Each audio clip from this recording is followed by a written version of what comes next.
તેલના દીવાના તેજથી પ્રકાશિત રંગમંચ પર પડદા પાછળ આવીને પોતાની સંગીતમય ઓળખ આપીને ત્રણેય લોકના પાત્રોને ચહેરાના હાવભાવ અને હસ્તમુદ્રાથી સજીવ કરે છે.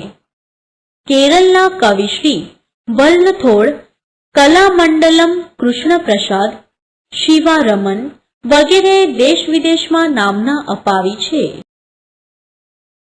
કથક નૃત્ય.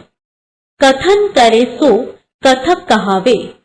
આ ઉક્તિ કથક નૃત્યના વિકાસ સાથે જોડાયેલી રહી છે.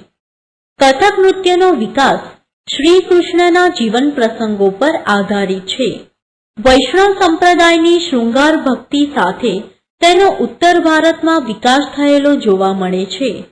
તેમાં એક પગ પર ગોળ ગોળ ફરવું અને નૃત્યના પ્રસંગો પ્રદર્શિત કરવામાં આવે છે. આ નૃત્યોમાં સ્ત્રીઓ ચૂડીદાર પાયજામો અને ઉપર ઘેરવાળું વસ્ત્ર પહેરે છે.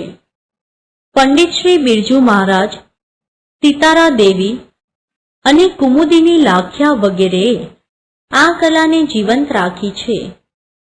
મણિપુરી નૃત્ય. મણિપુરની પ્રજા દરેક ઉત્સવ પ્રસંગે નૃત્ય કરે છે. મણિપુરી નૃત્ય શૈલી મુખ્યત્વે શ્રી કૃષ્ણની બાળલીલા અને રાસલીલા પર આધારિત છે. મણિપુરી નૃત્યના લાસ્ય અને તાંડવ એમ બે પ્રકાર છે.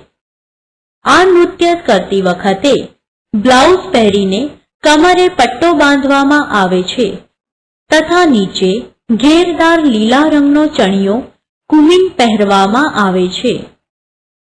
ગુરુ આમોબી સિંઘ, આતોમ્બો સિંઘ, ગુરુ બિપિન સિન્હા, નૈના ઝવેરી, નિર્મલ મહેતા વગેરેએ આ નૃત્યને દેશ વિદેશમાં નામના અપાવી છે.